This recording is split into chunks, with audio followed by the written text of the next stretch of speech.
Mi cuñada gritó que ella mandaba en su casa y que yo no era más que la novia, luego perdió la cabeza en el momento en que nos comprometimos y comenzó una guerra que ninguno de nosotros esperaba. El sobre tenía un sello de juzgado y Brittany lo sostenía entre dos dedos como una mano ganadora de cartas. Probablemente deberías leer esto antes de desempacar la vajilla, dijo. Los trabajadores de la mudanza seguían bajando sus cajas por los escalones del porche detrás de ella. Ethan se quedó congelado a mi lado, con una caja de zapatos de su hermana en los brazos, y vi cómo el color desaparecía de su rostro en tiempo real. 3 meses antes, mi estómago también se habría encogido. Ese día, no me inmuté. ¿Qué es, Brittany?, dijo Ethan, su voz se había vuelto monótona. Pregúntale a tu novia.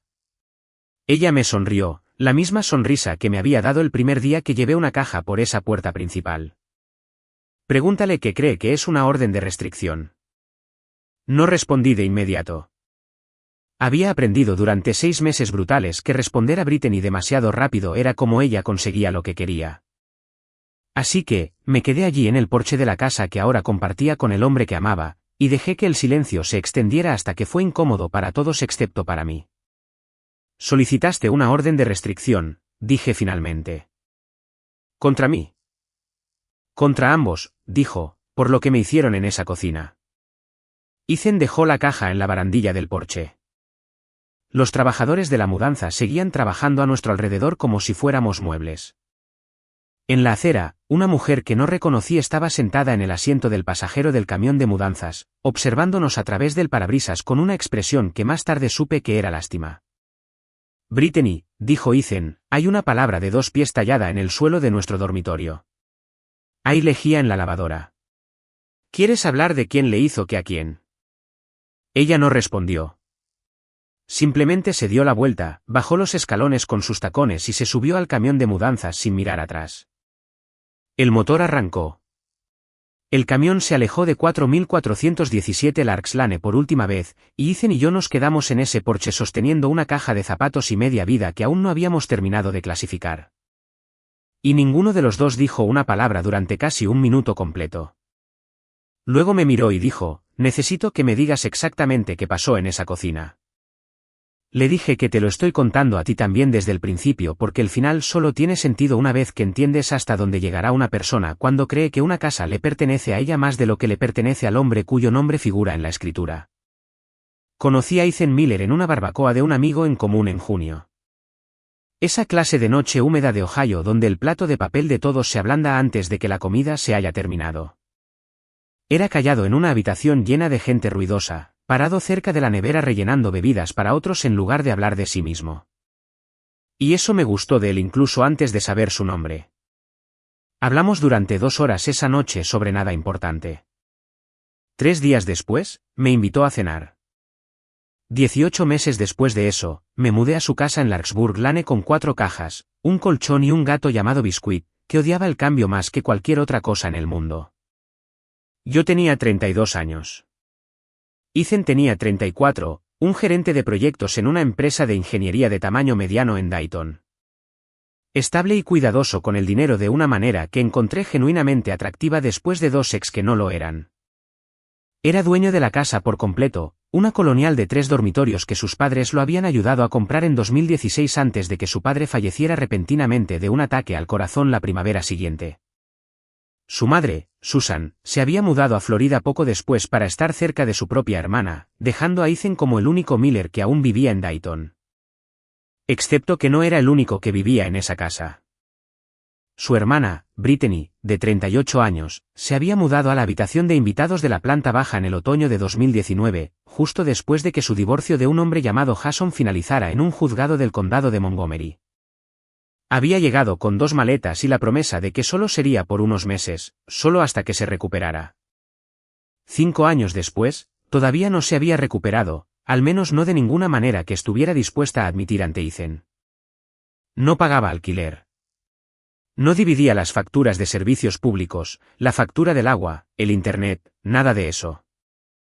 Al principio, Ethan me dijo que no había querido cobrarle nada porque acababa de pasar por un divorcio y no quería patear a una mujer cuando estaba en el suelo, especialmente a su propia hermana, especialmente con su padre apenas un año bajo tierra y su madre a 800 millas de distancia. Me pareció lógico cuando lo explicó así. El dolor hace cosas extrañas con las matemáticas de una familia. Nadie quiere ser el hermano que le envía una factura a alguien que acaba de ver cómo su matrimonio se derrumbaba, pero 5 años no es una temporada de duelo. 5 años es una vida. Ethan me contó sobre un día de acción de gracias de 2 años antes de que nos conociéramos, una historia que solo me ofreció una vez que ya había vivido en esa casa el tiempo suficiente para reconocer su forma. Su madre todavía estaba en Dayton entonces, antes de la mudanza a Florida, y había organizado la festividad en Larks Lane ese año específicamente para que Brittany no tuviera que viajar tan pronto después del divorcio.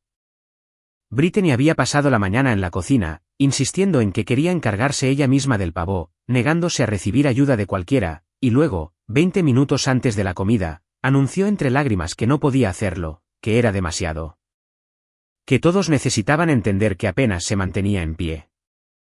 La madre de Ethan pasó el resto de la tarde cocinando mientras Brittany se sentaba a la mesa aceptando la simpatía de 4 parientes lejanos que habían conducido hasta allí para pasar el día. Ethan recordó sentir incluso entonces una extraña incomodidad que no podía nombrar. Viendo a su hermana absorber la atención de toda una habitación a través de un colapso que se resolvió en el momento en que se sirvió la cena. Ella comió 2 platos completos. Nadie lo mencionó de nuevo. Se convirtió en la memoria de Ethan en una historia más sobre lo difícil que había sido el año de Brittany. Archivada junto a otras 100 exactamente iguales. Ninguna de ellas cuadraba del todo por sí sola. Debería haber entendido en lo que me metía el primer día. Llevé mi primera caja por la puerta principal un sábado por la mañana de marzo, sudando un poco, emocionada de esa manera nerviosa que sientes cuando finalmente estás haciendo algo oficial. Brittany estaba en la cocina. Me vio dejar la caja en el pasillo principal, y luego se acercó, se cruzó de brazos y me preguntó si podía hablar conmigo un minuto. Esta es mi casa, dijo, no en voz alta, casi agradablemente, como si estuviera explicando una regla de la casa sobre los zapatos en la puerta. Llevo aquí 5 años. Sé dónde va todo. Sé cómo funciona todo. Y Ethan se apoya en mí mucho más de lo que probablemente te dice. Él es dueño de las paredes. Yo manejo todo lo que hay dentro de ellas. Luego sonrió, la misma sonrisa que volvería a usar un año después en ese mismo porche, y volvió a la cocina como si no hubiera plantado una bandera en medio de mi relación. Se lo conté a Ethan esa noche. Él se rió, un poco incómodo, y dijo que eso era solo Brittany siendo Brittany, que había tenido unos años difíciles y a veces decía cosas que salían más afiladas de lo que pretendía. Quería creerle.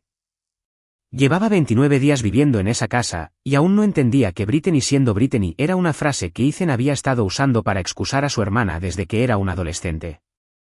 Antes de que me mudara, la relación de Ethan y Brittany parecía desde fuera casi envidiable. Él hablaba de ella en nuestros primeros meses de citas, como la gente habla de hermanos por los que cruzarían el fuego, me contaba historias de ella cubriendo turnos para él en la antigua ferretería de su padre cuando eran adolescentes. De ella conduciendo 3 horas para sentarse con él en una sala de espera de hospital la noche en que el corazón de su padre finalmente se detuvo. Había amor real allí debajo de todo lo que vino después. Y creo que eso es parte de por qué a Ethan le tomó tanto tiempo ver el patrón claramente. No esperas que la persona que estuvo contigo en el lecho de muerte de tu padre también sea capaz de tallar una palabra en el suelo de tu dormitorio. Ambas cosas eran ciertas sobre Brittany en diferentes momentos de su vida, y reconciliarlas para Ethan fue más lento y doloroso que cualquier cosa por la que yo misma pasé. Hubo un incidente específico de años antes que solo supe mucho después por Liam, el mejor amigo de Ethan desde la universidad, pero explica todo lo que vino después mejor que cualquier otra cosa podría. Cuando el padre de Ethan y Brittany aún vivía, antes de que cualquiera de ellos tuviera una casa, sus padres habían considerado brevemente confirmar un préstamo de coche para Brittany. Ethan, entonces de 26 años, había necesitado un cofirmante él mismo por la misma época para un pequeño préstamo comercial que nunca prosperó. Su padre eligió a Brittany, no porque el plan de Ethan fuera peor, me dijo Liam, sino porque Brittany había llorado en la mesa y había dicho que su padre nunca la tomaba en serio. Que todo siempre iba a Ethan porque él era el responsable y ella era la que nadie creía. Su padre cedió. Ethan no obtuvo su préstamo. Nunca lo mencionó de nuevo, ni una sola vez en 8 años, porque así era como operaba la familia Miller. Quien mostraba más desesperación obtenía los recursos. Ethan había aprendido temprano que el camino de menor resistencia con su hermana era el silencio y llevó esa lección directamente a la casa en Larkspur Lane, donde casi le costaría todo lo que había construido sin ella. Durante 6 meses después de que me mudé, ese patrón se repitió de 100 pequeñas maneras que inicialmente me dije a mí misma que estaba imaginando. Abría el gabinete donde había organizado las especias solo 2 días antes y las encontraba reorganizadas en un orden que no tenía sentido. Canela junto a cayena. Nada en orden alfabético, nada agrupado. Brittany afirmaba que había necesitado algo y simplemente lo había vuelto a poner. Sin embargo, cada vez el arreglo era diferente, lo que me decía que no era descuido, era un mensaje. Ella controlaba la televisión todas las noches. Ethan y yo nos sentábamos después de cenar esperando una hora tranquila juntos, y Brittany ya estaría acampada en el sofá con un tazón de palomitas de maíz y un programa en cola. Y si alguno de nosotros sugería ver otra cosa, ella decía que también había tenido un día largo. ¿No merecía ella relajarse en su propia casa? Ethan cedía en 30 segundos cada vez que ella cocinaba. Dios, ¿cómo cocinaba? Y siempre en las noches en que Ethan y yo teníamos planes. Si teníamos reservas para cenar a las 7, Brittany pasaba toda la tarde preparando algo elaborado. Un asado de olla, una lasaña desde cero, algo que llenaba el hueco de abajo con olor y esfuerzo. Y luego suspiraba cuando decíamos que nos íbamos y decía algo como, «Oh, no. No se preocupen por mí. Solo pensé que sería agradable que comiéramos juntos por una vez, ya que apenas nos vemos». Ethan miraba la comida, me miraba a mí, y yo podía ver cómo la culpa se asentaba físicamente en sus hombros.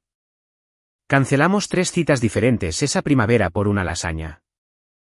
Llamaba a la puerta de nuestro dormitorio a medianoche, no 1 o 2 veces, regularmente. Una pregunta sobre la contraseña del wifi que ya se sabía de memoria. Una pregunta sobre si Ethan recordaba dónde estaba el cargador extra del teléfono. Una pregunta sobre nada, disfrazada de algo lo suficientemente urgente como para interrumpir cualquier privacidad que habíamos logrado conseguir ese día.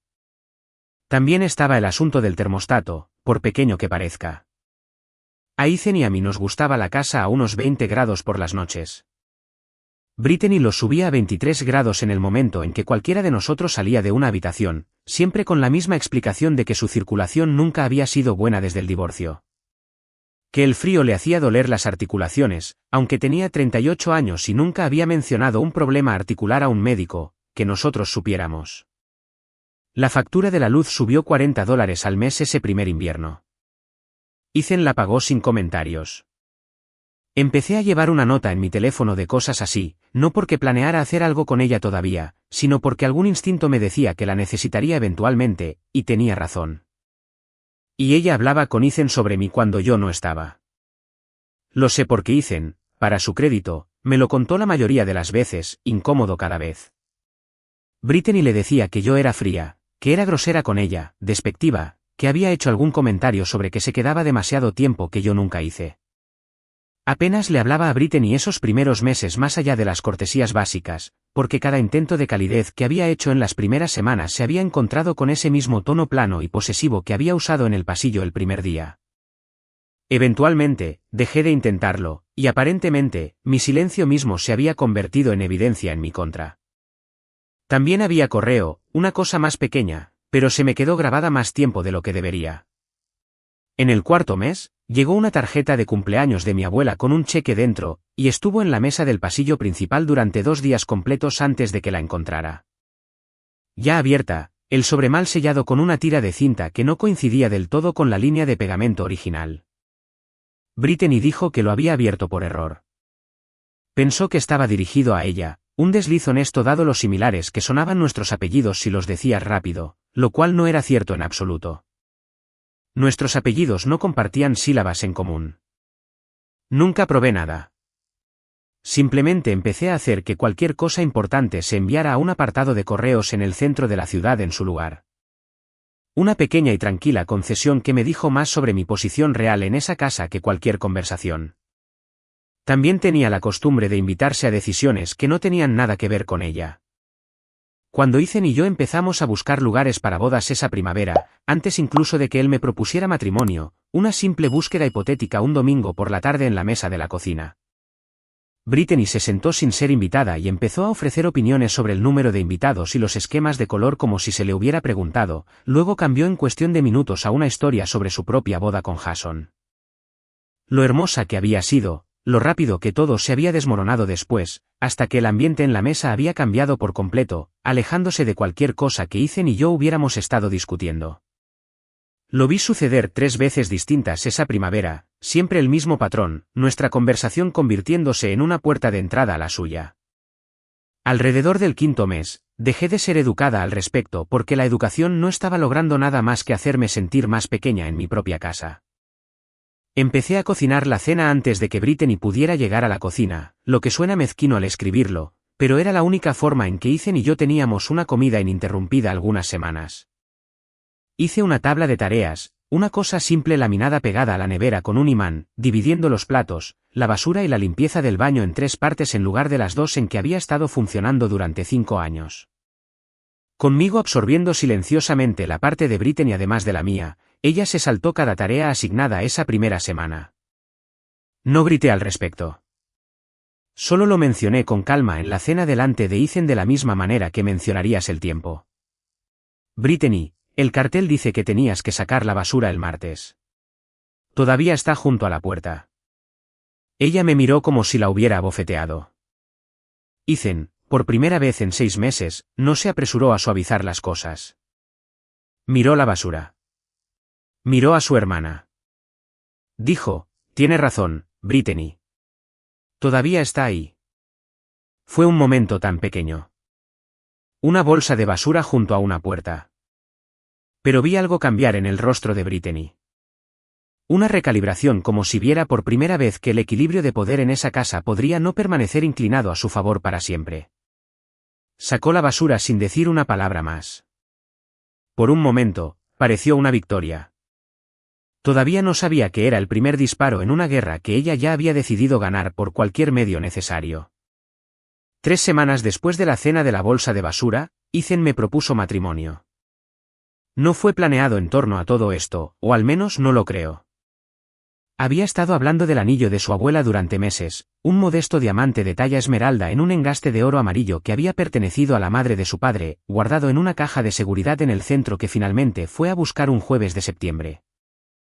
Me llevó al restaurante donde tuvimos nuestra primera cita, un pequeño lugar italiano en la 5ª calle con velas clavadas en viejas botellas de vino. Y se arrodilló antes de que yo terminara mi copa de vino. Y dije que sí antes de que él terminara la frase. No lo dejé terminar. No me arrepiento de eso. Condujimos a casa tomados de la mano todo el camino, mi mano izquierda apoyada en la consola entre nosotros para poder seguir mirando el anillo bajo las luces de la calle. Cuando entramos en la entrada de 4417 Larks Lane, la luz del porche estaba encendida. Y Brittany estaba de pie en la ventana delantera con los brazos cruzados, observándonos entrar como si ya lo supiera. Ethan se lo dijo esa noche, allí mismo en la sala de estar, todavía radiante. Ella no gritó. Quiero ser clara al respecto porque todo lo que vino después hace que suene como si Brittany fuera una persona que gritaba por la vida. Y la mayoría de las veces no lo era. La mayoría de las veces lloraba. Sollozos grandes y entrecortados que le venían tan rápido y tan completamente que Ethan cruzó la habitación hacia ella sin pensarlo 2 veces. Dijo que la estaba abandonando. Dijo que era exactamente como Jason, exactamente como su exmarido, prometiéndole estabilidad y luego eligiendo a otra persona en cuanto le resultó conveniente. Yo estaba en la puerta con mi nuevo anillo aún captando la luz y vi a mi prometido de 40 minutos abrazar a su hermana sollozante y decirle que nada tenía que cambiar, que ella podía quedarse en esa casa todo el tiempo que necesitara, compromiso o no compromiso. El estómago se me cayó al suelo. No porque dudara de que Ethan me amara, sino porque entendí en ese mismo momento que nada iba a cambiar nunca en esa casa a menos que yo misma lo cambiara. Ethan se disculparía para salir de su propia boda si eso significaba evitar una pataleta más de su hermana. ¿Lo amaba? También, por primera vez, vi claramente lo que amarlo me iba a costar si lo permitía. Así que empecé a indagar, y no voy a fingir que sea algo halagador de admitir. No me arrepiento. Mi amiga Sasha mencionó casi de pasada tomando café en octubre que había visto a Brittany en el centro unas semanas antes saliendo de un coche que no era el Corolla gris destartalado que Brittany afirmaba estar pidiendo prestado a un compañero de trabajo. Sasha describió un modelo más nuevo, azul oscuro, el tipo de coche que no consigues prestando nada. No dije mucho en ese momento. Simplemente lo archivé. La forma en que archivas un hilo suelto que no estás lista para tirar aún. Una semana después, lo tiré. Encontré el LinkedIn de Brittany, que no había tocado en años según la última actualización publicada. Pero su empleador real, cuando lo contrasté con algunas de las cuentas públicas de redes sociales de sus compañeros de trabajo, no era la organización sin fines de lucro en apuros que siempre describía en las cenas familiares cuando surgía el tema del dinero. Trabajaba como gerente de oficina para una empresa de logística regional. Un trabajo real, con beneficios completos, y basándome en una publicación pública de un compañero de trabajo felicitando a todo el equipo por alcanzar los objetivos trimestrales con una captura de pantalla de la estructura de bonificaciones adjunta que la propia Brittany había gustado. Descuidadamente. Estimé su salario en alrededor de $62,000 al año. Ethan ganaba 71. Ella le había estado diciendo durante 2 años seguidos que apenas llegaba a fin de mes con horas a tiempo parcial en un lugar que no pagaba mucho, pero al menos era flexible. Había estado en quiebra en el papel y cómoda en secreto durante al menos 2 años. Todo mientras Ethan cubría todas las facturas de servicios públicos, todas las compras de comestibles, cada dólar de una hipoteca que técnicamente solo tenía su nombre. En julio, meses antes de que todo esto llegara a un punto crítico, 2 paquetes desaparecieron del porche en la misma semana. Y Ethan, molesto, había instalado una pequeña cámara a batería sobre la puerta principal que también captaba una pequeña parte del pasillo delantero a través del cristal de la puerta mosquitera cada vez que la luz interior estaba encendida. Se había olvidado de ella casi de inmediato. Funcionaba silenciosamente, activada por movimiento, subiendo clips de 30 segundos a una aplicación que ninguno de los dos revisaba más de una vez al mes. Solo recordé que existía porque Brittany se había quejado de ella una vez, llamándola una invasión de su privacidad, lo que me pareció incluso entonces una cosa extraña que decir sobre una cámara apuntando a un porche. Lo puse todo sobre la mesa de la cocina un domingo por la tarde mientras Brittany estaba fuera. Capturas de pantalla impresas, la página de LinkedIn, una foto que Sasha había logrado tomar del sedán azul con Brittany al volante. Todo dispuesto como evidencia en un juicio porque eso era esencialmente lo que era. Ethan se sentó frente a mí y lo revisó pieza por pieza. Vi cómo su rostro pasaba de confundido a pálido y luego a gris en el tiempo que se tarda en hervir un huevo. Me dijo que no podía pagar su parte de nada, dijo en voz baja. He estado haciendo turnos extras durante meses para poder cubrir el aumento del impuesto a la propiedad este año. Le dije que no se preocupara por eso. Lo sé, dije. No dijo nada más durante mucho tiempo. Simplemente se sentó allí con una captura de pantalla impresa del anuncio de bonificación de nómina de su hermana en sus manos, haciendo cálculos que probablemente debería haber hecho años antes. 2 noches después, el mejor amigo de Ethan, Liam, vino a casa. Se suponía que sería una noche normal. Cerveza en el porche trasero. Nada pesado, pero Liam claramente había estado cargando algo durante un tiempo porque unos 20 minutos después, dejó su botella en la barandilla y dijo, «Hombre, necesito decirte algo y debería habértelo dicho hace años». Ethan lo miró. «Brittany ha hecho esto antes», dijo Liam. «Lo del tema de la crisis. Lo de llorar justo cuando las cosas se ponen serias. Se lo hizo a Rachel. Se lo hizo a Aaron. Rachel y Aaron eran las 2 novias serias anteriores de Ethan. Ambas relaciones que yo sabía habían terminado vagamente. Simplemente no funcionó, era la extensión de lo que Ethan me había ofrecido sobre cualquiera de ellas. Según Liam, ambas relaciones habían terminado a las pocas semanas de algún tipo de emergencia fabricada por Brittany, cronometrada casi exactamente para cuando las cosas entre Ethan y la novia en cuestión habían empezado a parecer permanentes. Con Rachel, había sido un susto de salud repentino que resultó ser nada. Con Aaron, había sido una crisis financiera que requirió que Ethan drenara una parte de sus ahorros para cubrir dinero. Liam dijo que Brittany nunca devolvió y nunca realmente necesitó en primer lugar. Ambas mujeres finalmente se habían rendido y se habían ido, exhaustas por una guerra que no entendían completamente que estaban librando. Yo no fui la primera. Solo fui la que la atrapó con los recibos aún en la mano. Algo en Ethan se rompió esa noche en silencio, como una viga de soporte cede después de años de lenta presión en lugar de un gran golpe. Él tampoco gritó. Entró, encontró a Brittany en la sala de estar y le dijo que tenía 60 días para encontrar su propio lugar. Ella se puso de pie. Me miró directamente antes de mirar a su propio hermano. ¿Es ella?, preguntó. ¿Ella te incitó a esto? No, dijo Ethan. Yo mismo hice los cálculos. Has tenido un ingreso real durante 2 años, y me dejaste trabajar horas extras para cubrir tu mitad de una hipoteca por la que nunca pagaste un centavo. Brittany se puso fría. No hubo lágrimas esta vez. Algo más plano, algo con más aristas. Dijo que estaba bien. Dijo que empezaría a buscar apartamentos esa semana. Y durante unos 10 días, de hecho lo hizo. O al menos actuó de manera lo suficientemente convincente como para que Ethan se relajara por primera vez en meses. Él creyó que había terminado. Me dijo una noche, medio dormido, que sentía que finalmente podía respirar en su propia casa. Una semana antes de la fecha límite de 60 días, Brittany se dobló en la cocina.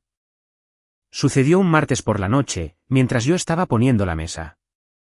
Se cayó contra el mostrador, jadeando, con una mano apretada contra su costado, y Ethan cruzó la habitación y se arrodilló a su lado antes de que yo siquiera dejara el último plato. Fueron a la sala de emergencias esa noche. Todas las pruebas salieron limpias. 2 días después, volvió a suceder.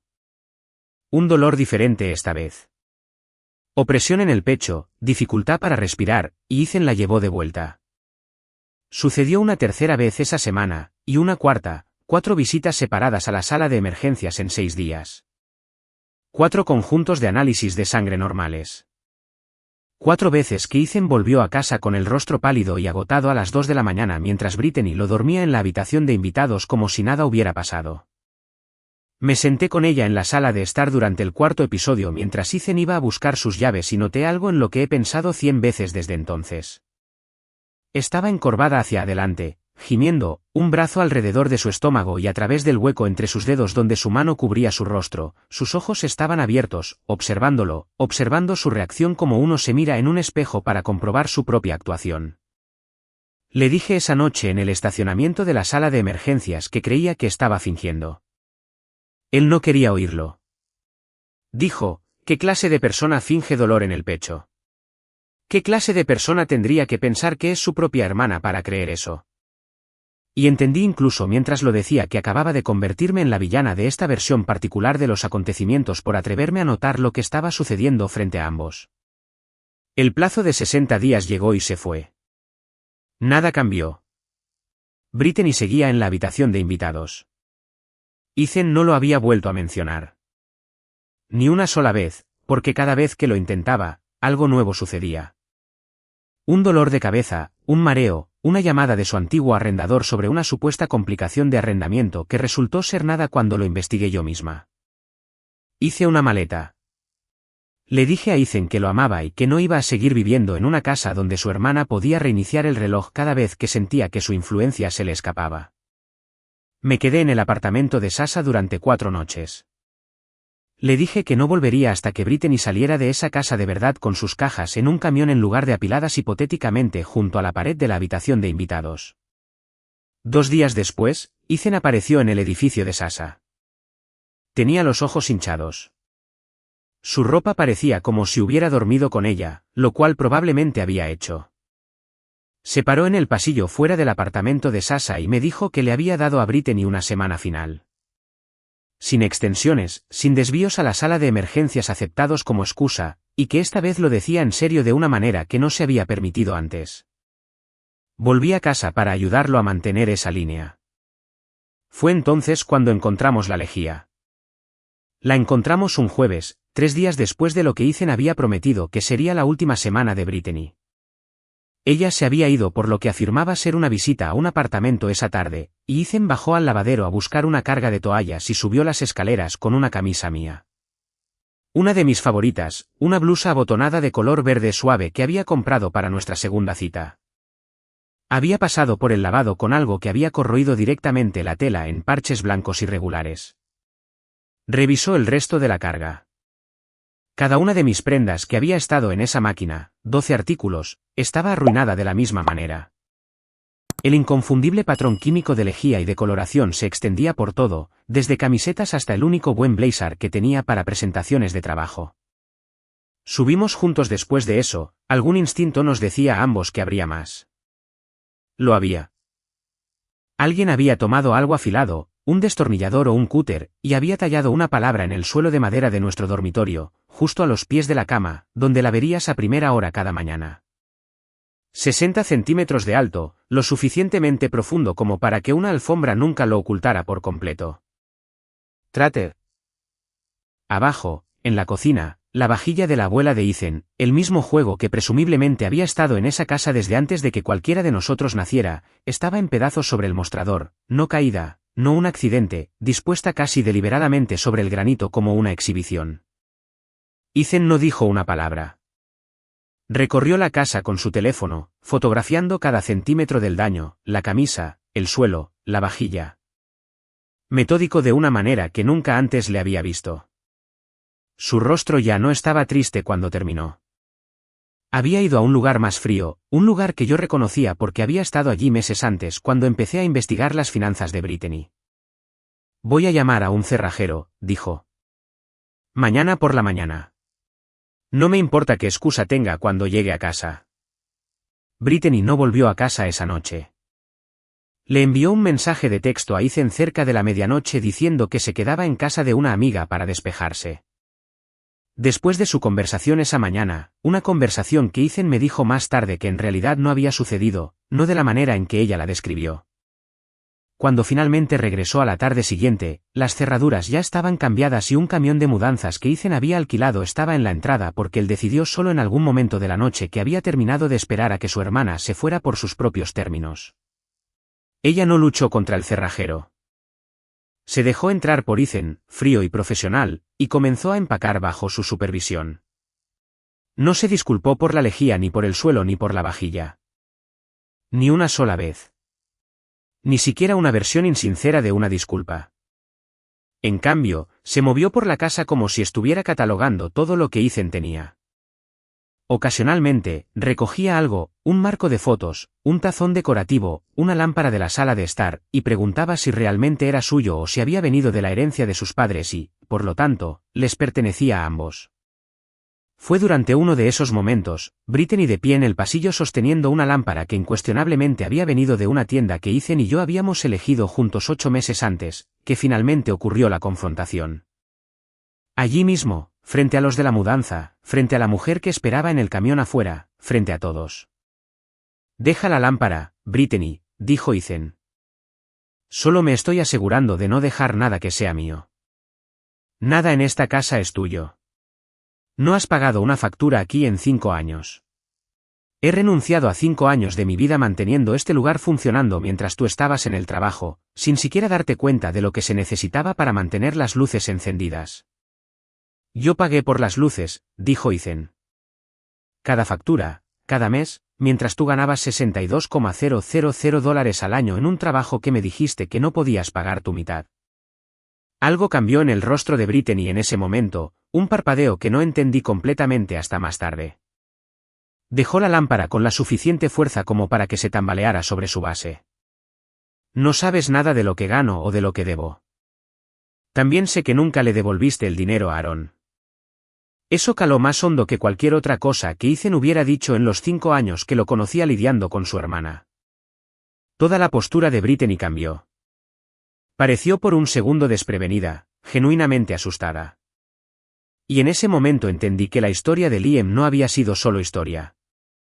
Había sido un patrón que Brittany asumió que nadie ensamblaría nunca en una sola conversación. Y ahora alguien lo había hecho. No puedes hablar de eso, dijo ella, en voz baja ahora. Ya no había actuación en su voz. Entonces háblame de eso, dijo Ethan. Háblame ahora mismo en lugar de actuar conmigo como has estado actuando durante 5 años. Dime una cosa verdadera sobre lo que realmente necesitas sin una crisis adjunta. Por un momento, pensé que podría hacerlo. Algo cruzó su rostro. Un destello de la hermana que Ethan solía describir de antes de que su padre muriera. La que solía ayudarlo a estudiar para los exámenes, la que solía cubrirlo con sus padres cuando se escapaba de adolescente. No duró.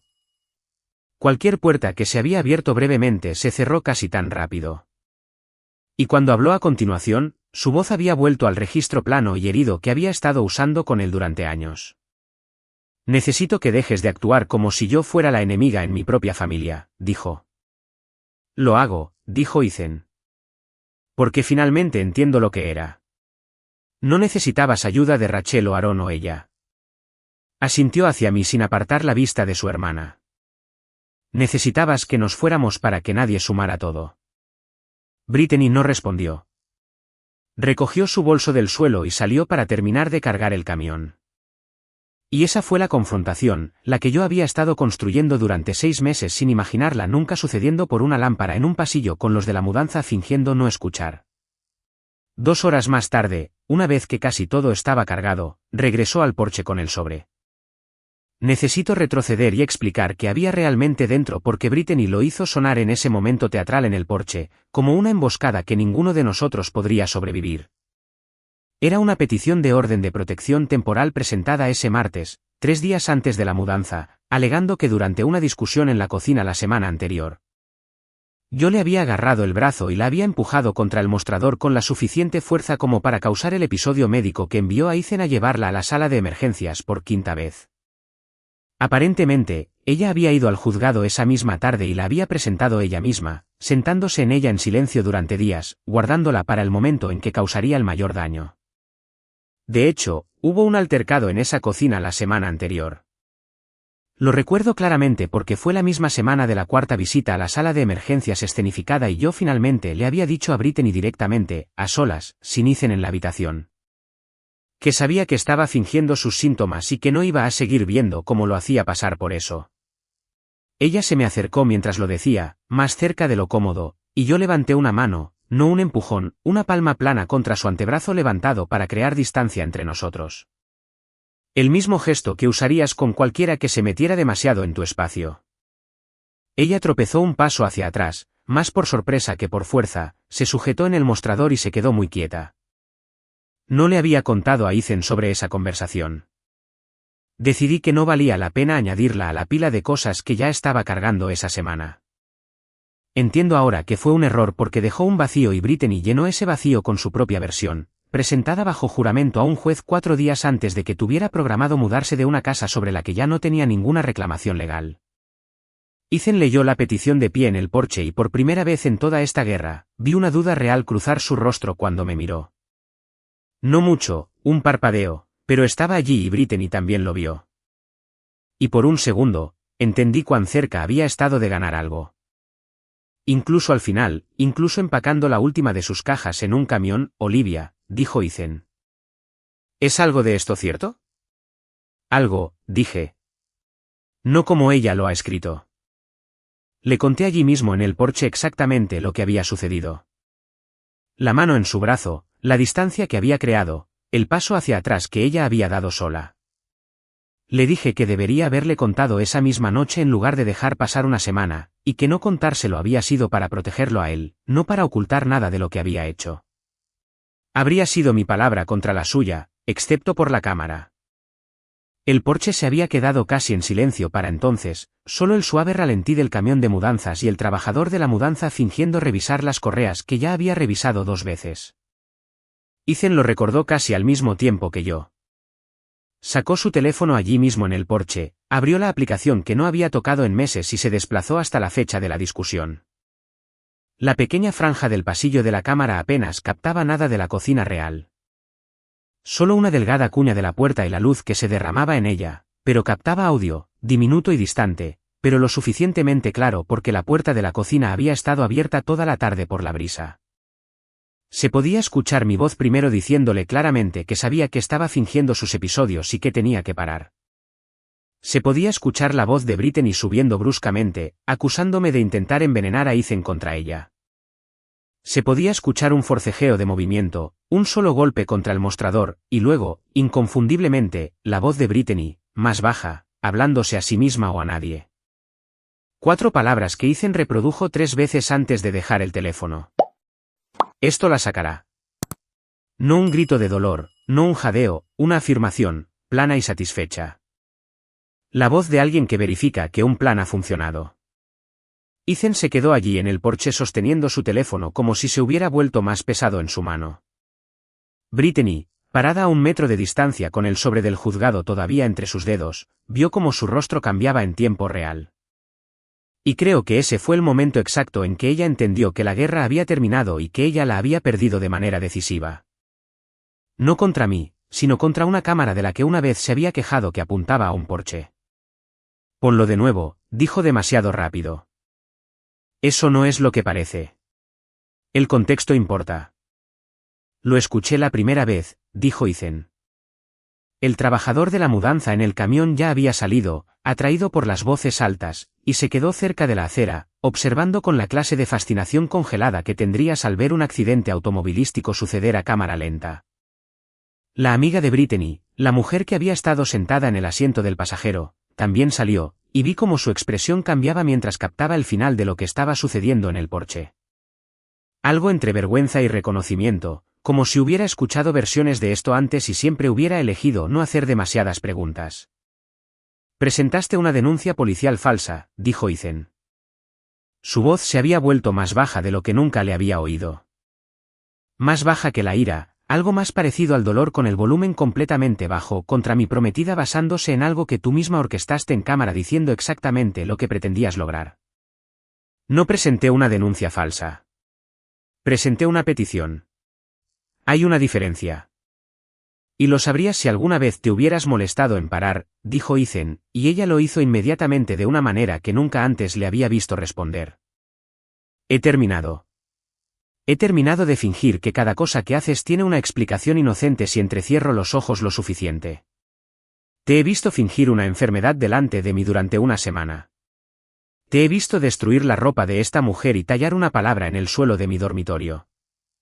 Te he visto presentar documentos legales contra ella por algo que acabo de escucharte admitir que planeabas en una grabación con tu propia voz.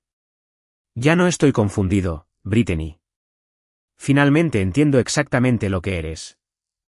No te atrevas, dijo Brittany, y por primera vez ese día, su voz se quebró de una manera que sonó real en lugar de actuada. No te atrevas a pararte ahí con ella y actuar como si yo fuera la villana en una historia donde perdí mi matrimonio, perdí a papá, y te vi construir una vida entera en una casa que pensé que algún día sería mitad mía. Nunca iba a ser mitad tuya, dijo Ethan. Papá me la dejó. Lo sabes. Lo sabes desde que se leyó el testamento hace 5 años. Y en lugar de aceptarlo, decidiste que la única forma de mantener una reclamación sobre ella era volverte imposible de desalojar. Quiero decir algo aquí sobre Brittany en este momento porque sería fácil y satisfactorio de alguna manera dejarla como nada más que un dibujo animado. Una mujer que mintió, tramó y talló amenazas en los suelos de madera sin otra razón que el despecho. Eso no es del todo cierto. Y creo que la verdad es peor a su manera porque es reconocible. Brittany creía genuinamente que había sido estafada en algún momento. Primero por la herencia de su padre, luego por su exmarido, luego por un hermano que había construido una vida estable mientras ella se sentía rezagada cada año. No se equivocaba al pensar que su vida se había torcido.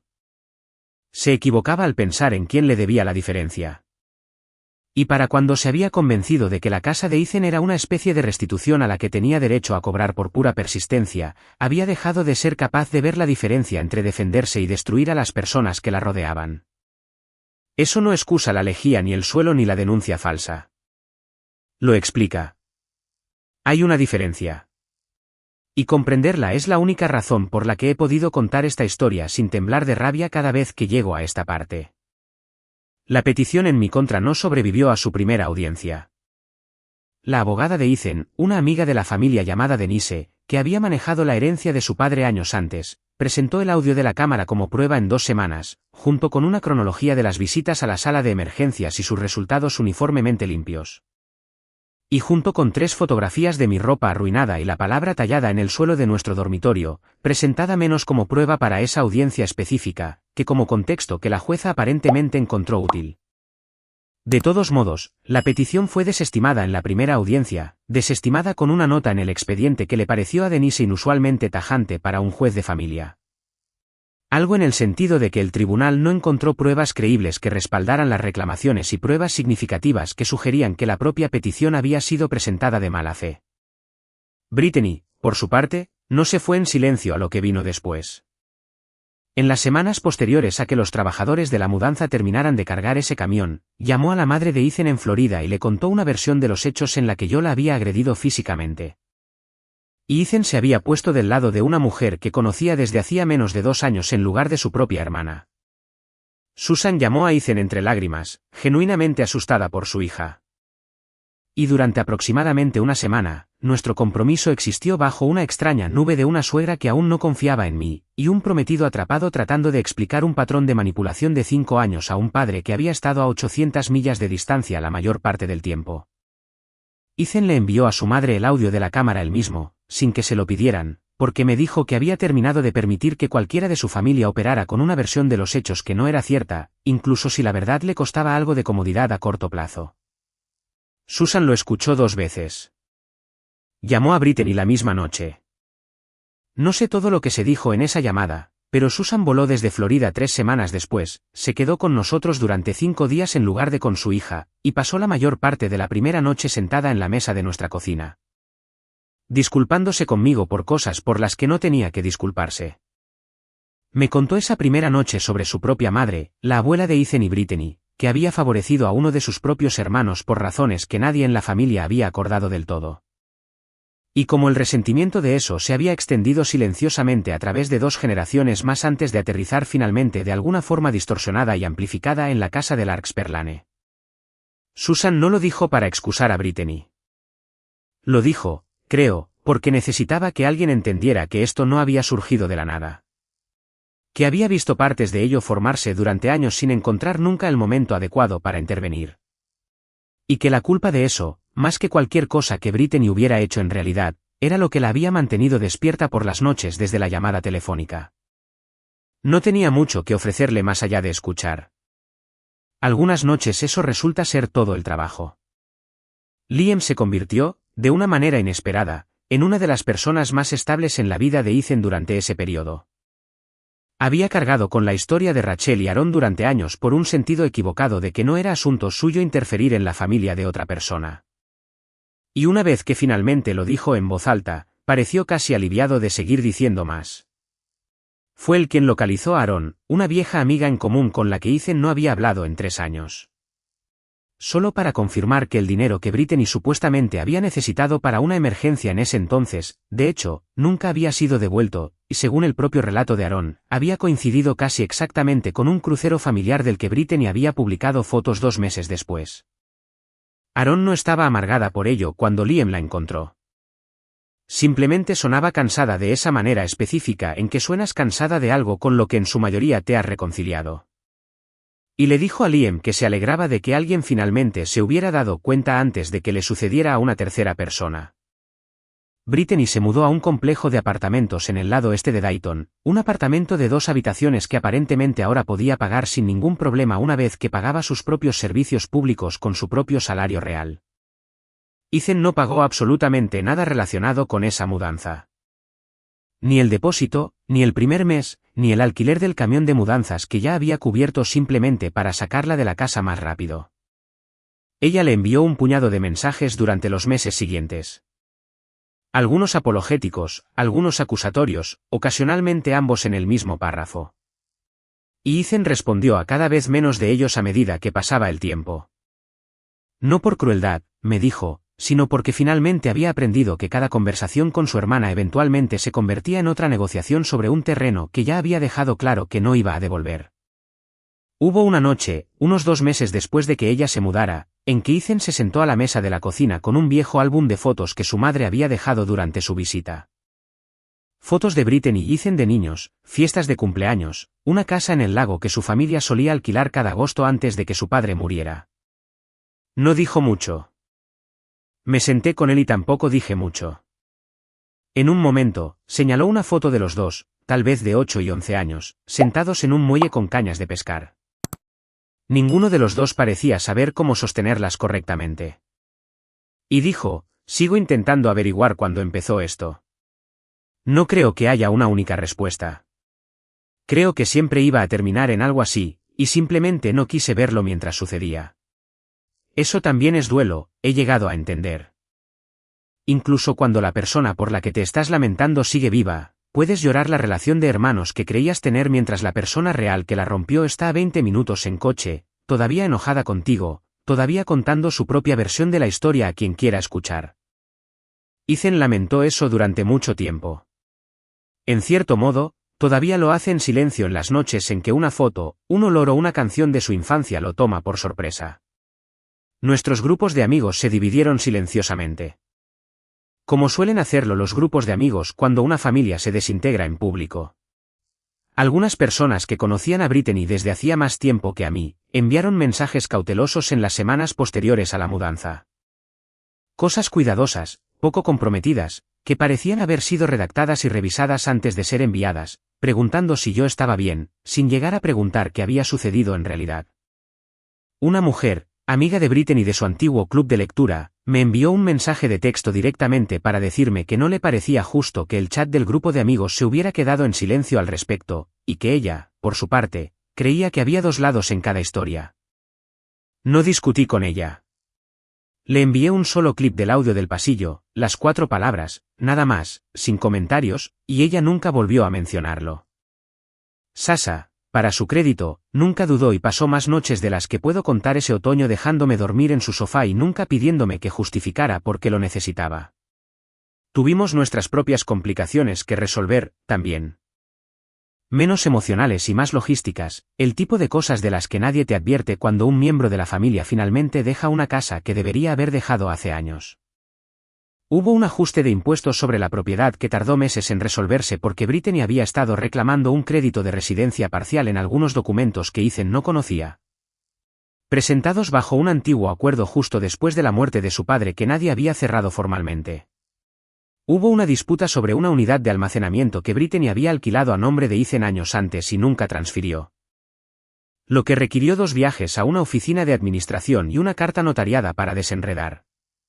Absurdamente, hubo una multa de estacionamiento impaga de una infracción emitida a un automóvil registrado en la dirección del Larkspur que llegó por correo un año completo después de que Brittany se mudara, dirigida a Ethan por una infracción que no tenía nada que ver con ninguno de nosotros. Pequeñas cosas, ninguna dramática por sí sola. Juntas, sumaron meses de silenciosa limpieza administrativa. El final poco glamuroso de cada ruptura familiar dramática. La televisión nunca te muestra. El papeleo que perdura más que las lágrimas. Ethan y yo nos casamos el junio siguiente en el patio trasero de la casa de un amigo en las afueras de Dayton. Pequeño, tal vez 40 personas. Nada como la boda que cualquiera de nosotros podría haber imaginado unos años antes cuando una gran reunión familiar todavía parecía una idea simple y sin complicaciones. Susan vino. Brittany no. Aunque Ethan le envió una invitación de todos modos porque me dijo que no quería ser quien cerrara esa puerta por completo. Incluso si ella había sido la que sostenía la cerilla todo el tiempo, nunca respondió. Ni un sí, ni un no, ni siquiera la cortesía de un rechazo. El asiento que habíamos dejado abierto en la mesa familiar permaneció vacío toda la recepción, y noté que Ethan lo miró exactamente una vez temprano en la noche antes de volverse hacia la sala y no volver a mirarlo. Todavía vivimos en la casa de Larkslane. El suelo del dormitorio se volvió a pulir ese primer invierno. Y si no supieras dónde buscar, nunca adivinarías que una palabra de 60 centímetros había sido tallada en él. A veces todavía me sorprendo mirando ese lugar de todos modos. Una vieja costumbre, una cicatriz que mis ojos recuerdan, aunque la madera ya no la muestre. Biscuit finalmente dejó de esconderse debajo de la cama cada vez que alguien llamaba a la puerta, lo que tardó casi un año más de lo que esperaba, pero llegó allí eventualmente. De la misma manera que el resto de nosotros. Pienso en Brittany más de lo que esperaba, honestamente, dado todo. No con simpatía exactamente, aunque hay días en que me acerco a ello. Principalmente, Pienso en la versión de ella que podría haber existido si su padre hubiera manejado un préstamo de coche de manera diferente 15 años antes.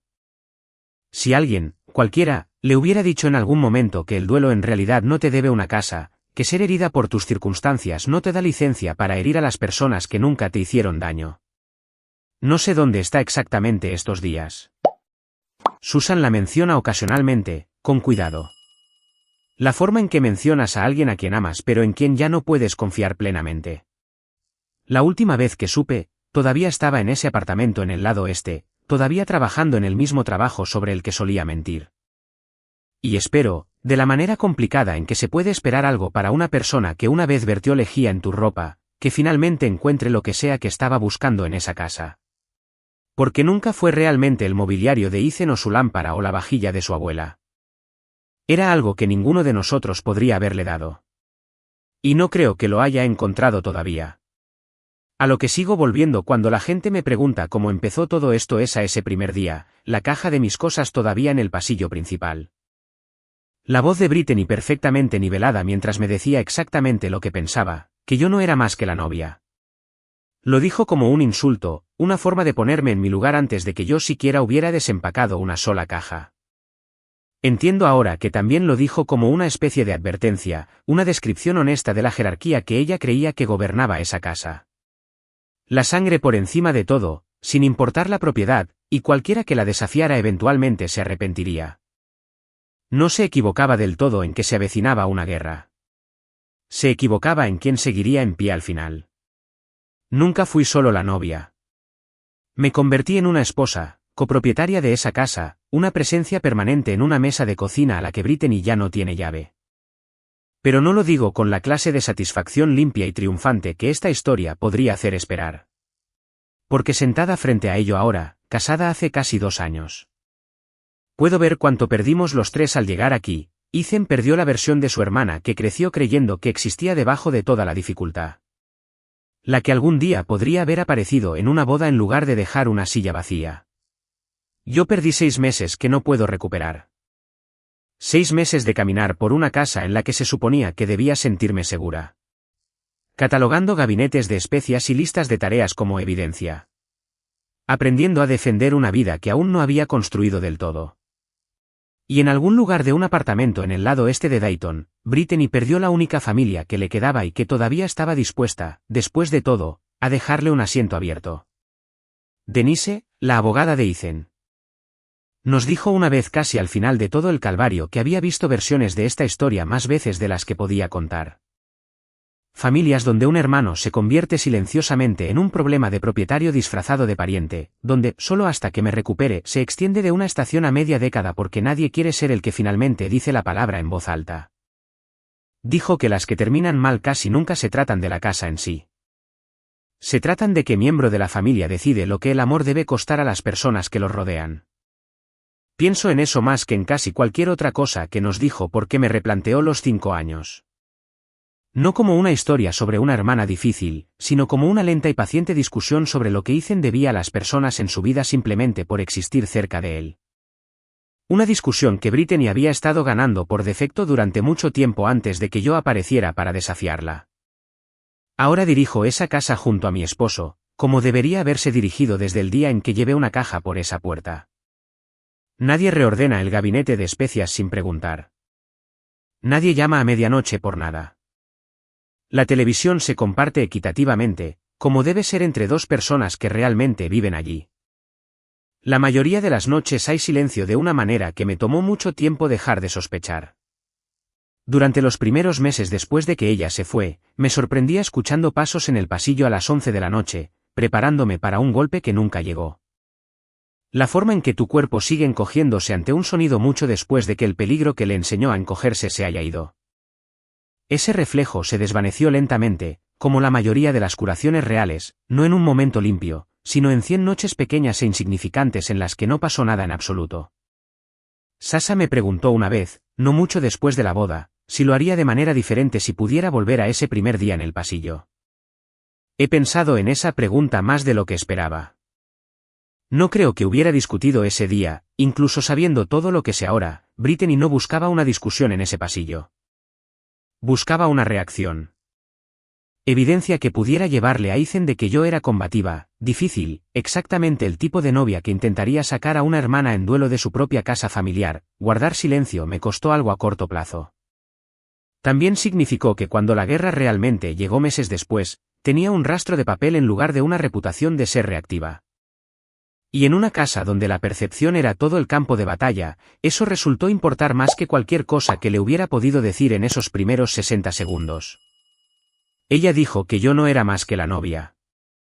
Pienso en esa frase a veces, de pie en esa cocina, casada ahora, con las llaves de cada puerta a mi nombre. Es cierto que empecé siendo solo la novia. También es cierto que ser subestimada por alguien que confundía la crueldad con el control fue el mejor lugar posible para comenzar una guerra que nunca pedí y nunca quise. Pero de todos modos, un paso tranquilo, documentado y poco glamuroso a la vez.